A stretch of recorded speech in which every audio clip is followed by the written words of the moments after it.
السلام عليكم ورحمة الله وبركاته. بسم الله الرحمن الرحيم. الحمد لله والصلاة والسلام على رسول الله وعلى آله وصحبه ومن والاه وبعد. Вчера с вами поговорили о суре Юсуф.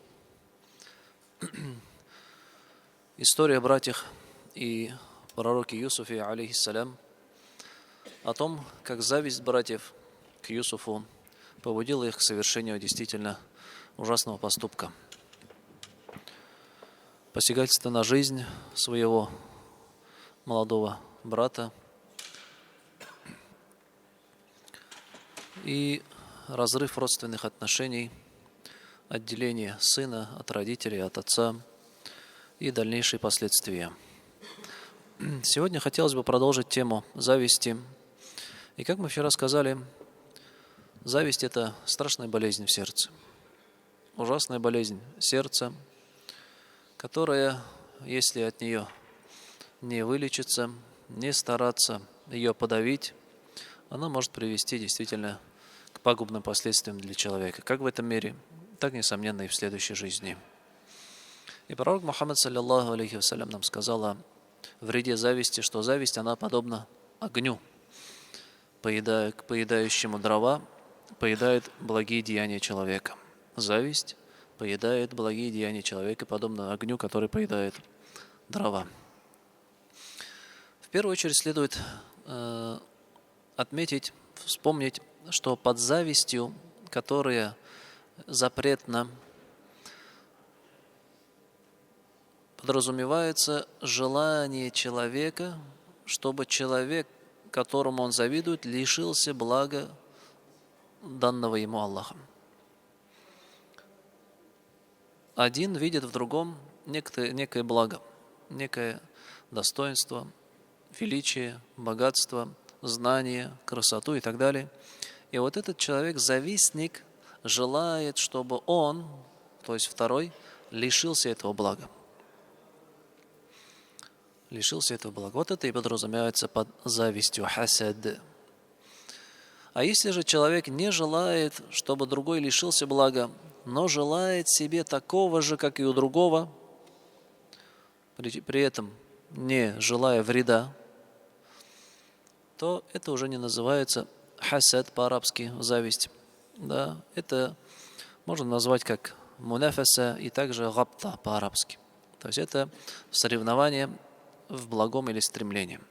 Так вот же, вот это соревнование или желание блага, которыми обладают другие, его положение, оно не запретно. Оно не запретно. Более того, порой оно может быть даже желательным. Как, к примеру, пророк Мухаммад, саллиллаху алейхи вассалям, нам сказал, есть зависть лишь в двух вещах. Это завидовать человеку, которому Аллах дал знание, и он это знание использует с пользой, преподает его другим, и ты желаешь обладать этим знанием так же, как и он.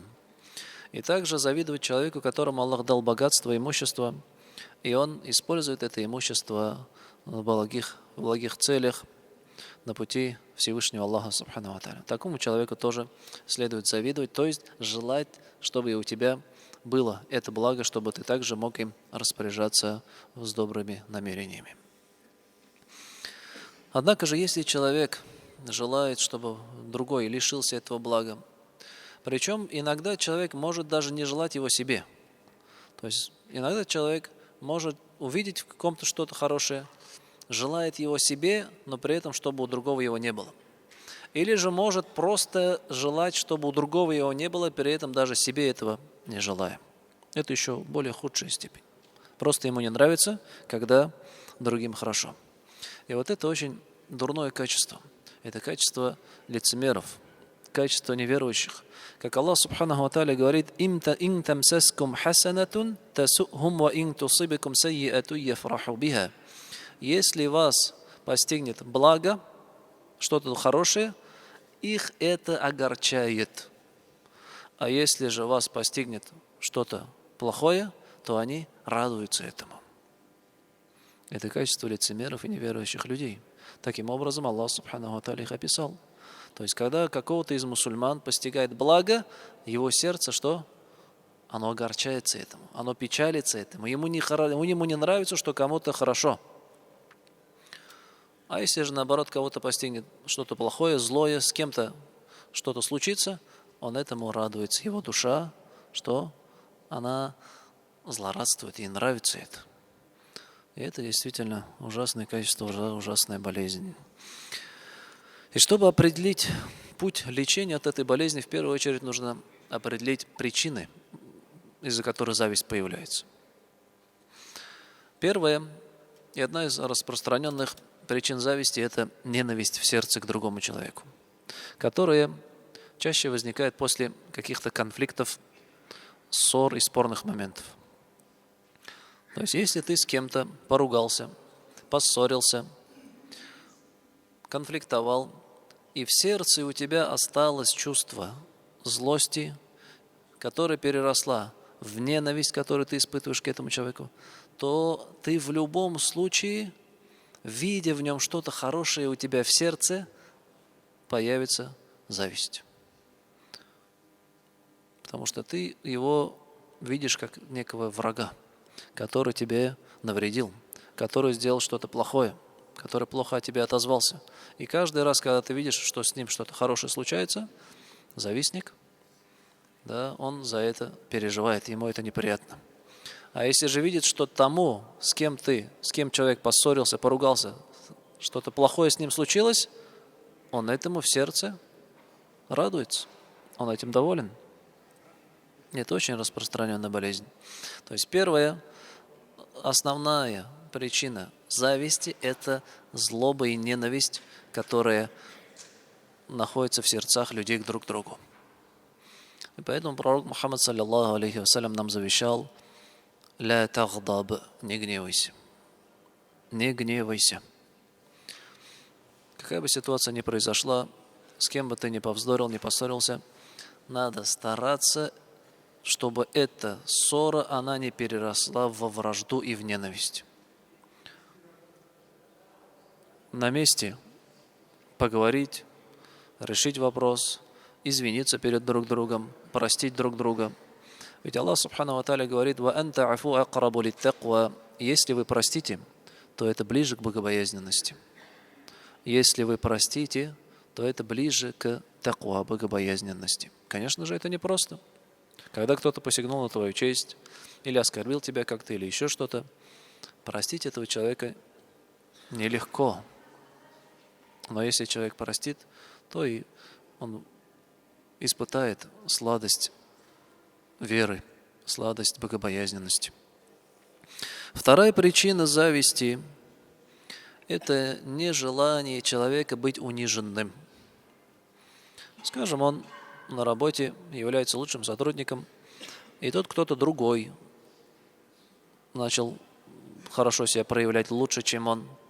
И человек, не желая того, чтобы его положение перед глазами людей пало, он начинает завидовать тому, кто обходит его. На работе, или, может быть, на учебе, или в какой-то другой роде занятий и деятельности человек, он любит свое состояние, свое положение. И когда кто-то начинает обходить его в этом, пусть в знаниях или, может, в силе, он не желает этого. И таким образом желает, чтобы тот человек споткнулся и стало ему плохо. Это тоже причина зависти. То есть самолюбие, когда человек любит самого себя, свое положение. Третья причина – это высокомерие. Когда человек ходит надменно, возгордившись, считая себя лучше других, считая себя самым знающим, самым достойным, самым сильным, самым лучшим. И тут, когда появляется кто-то другой, обходящий его, он считает, что этот человек задел его честь, его достоинство. И поэтому в сердце он не может с этим смириться. Он желает этому человеку зла, он желает этому человеку плохого. И более того, даже эти желания, они могут перерасти в поступки, какие-нибудь мерзкие, какие-нибудь хитрости, для того, чтобы этого человека унизить. Он начинает об этом человеке плохо говорить за спиной у него. Да, тоже одна из причин гиба. Гиба, то есть гайбет, сплетен. Какая? Зависть. Человек завидует другому, и потому что другой в чем-то его обошел, и он среди людей начинает слова про него плохие, дурные рассказывать. Разные его какие-нибудь недостатки, которые он разглядел, разглашать среди людей. Для чего все это? Для того, чтобы лишить этого человека того достоинства, которое у него есть. Потому что он завидует ему. Потому что он завидует. Также из причин зависти это боязнь лишиться, боязнь не достичь какой-то поставленной цели. Боязнь не достичь какой-то поставленной цели. То есть это, можно сказать, даже часто происходит во время соревнований. Например, спортивное состязание возьмем, участники есть, и каждый участник, он хочет стать победителем. И у него в сердце появляется желание, чтобы другие что сделали? Проиграли. Он не желает им победы. Это тоже зависть. Это тоже зависть, потому что ты хочешь, чтобы они лишились этого блага. Или же на работе, когда есть некая вакансия на определенный пост, повышение, на должность получше. Есть несколько кандидатов, и ты, и человек, завистник, он другим не желает, чтобы они заняли это место. Он хочет быть сам лишь там, и другим желает плохого. И опять-таки включаются разные методы противодействия этому, как сплетни, как распространение лжи, слухов и так далее, и так далее. То есть оно вообще повсеместно. Особенно, это может быть заметна зависть, она также среди женщин.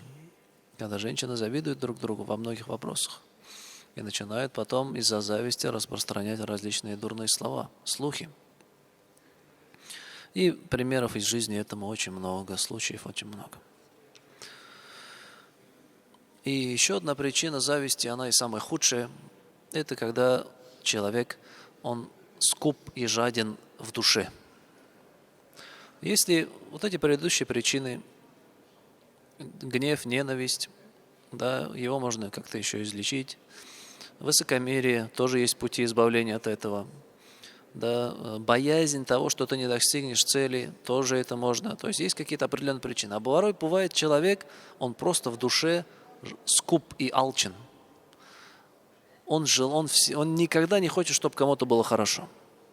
Он видит в ком-то хорошее, видит, что кто-то купил что-то новое, скажем, новую машину, новую квартиру, новую одежду, в чем-то преуспел. Он всегда желает людям плохое, чтобы у них этого не было. Это самое худшее положение. И самое тяжело излечимое, потому что у него душа грязная просто. Душа у него алчная, жадная. И даже порой, может, он не хочет себе ничего, но лишь бы у других тоже этого не было. Все это, несомненно, ужасные пороки, которые приводят к тяжким последствиям. Также, говоря же о лекарстве, как же избавиться от этой зависти? Как же лечиться от зависти? Зависть, она очень коварная вещь. Она закрадывается в сердце человека, когда человек это даже не чувствует. Наверняка каждый из здесь сидящих когда-либо чувствовал это чувство. Когда видит, что кому-то хорошо, у него в сердце становилось как-то не очень радостно. Особенно, если этот человек, тот, с кем ты поссорился, повздорил еще вчера, например. И ты видишь, что он в чем-то тебя обходит, и у тебя душа неспокойна этому. То есть зависть, она подкрадывается к каждому. И даже не заметив этого, можно впасть в этот грех. Значит, лечение любого недуга, мы знаем, оно бывает, можно сказать, теоретическое и практическое. Любая болезнь, любой недуг, оно лечится теоретически и практически. Теоретически, то есть знанием. Что касается лечения зависти, то, начиная с теории, сознанием, человеку, который испытан этой болезнью, душу которого поразила эта болезнь, он должен понимать, что эта зависть она ничем хорошим для него не обернется. Он должен осознать, что его зависть, она возвращается полностью лишь к нему самому. Вред от нее возвращается к нему самому. От того, что ты завидуешь какому-то человеку, этому человеку плохо не станет. Как бы человек не желал, чтобы кто-то лишился блага, человек из-за этого не лишится этого блага. Но сам человек, завистник, постоянно переживая о том, что кому-то хорошо, что у кого-то есть то, чего у него нету, он теряет радость жизни, радость того, что у него есть у самого. И таким образом его жизнь превращается в что?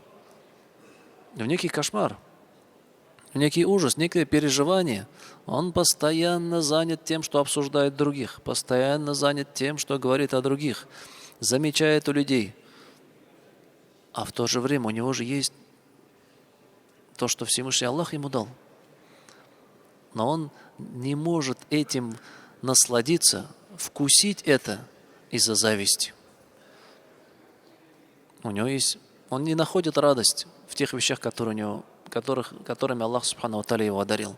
Он не может найти в этом радость. И тем самым его жизнь, она полна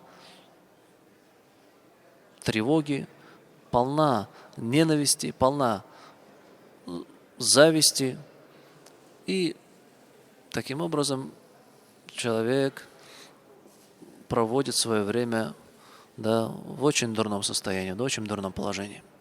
И если человек это поймет, это осознает, задумается об этом, что зависть его, она возвращается вредом лишь для него самого, и никто от этого не страдает, кроме него самого, вот это первый шаг к излечению от этой зависти. Практическое же, тут уже нужно смотреть по ситуации, из-за кого эта зависть происходит. Если зависть произошла из-за гнева, то нужно с этим человеком, на которого ты разгневался, постараться наладить отношения, чтобы в сердце этот гнев погасить, ненависть, чтобы она исчезла. Если ты о человеке хочешь сказать плохое, дурное, сплетни, сквернословие, ты начни говорить об этом человеке хорошее.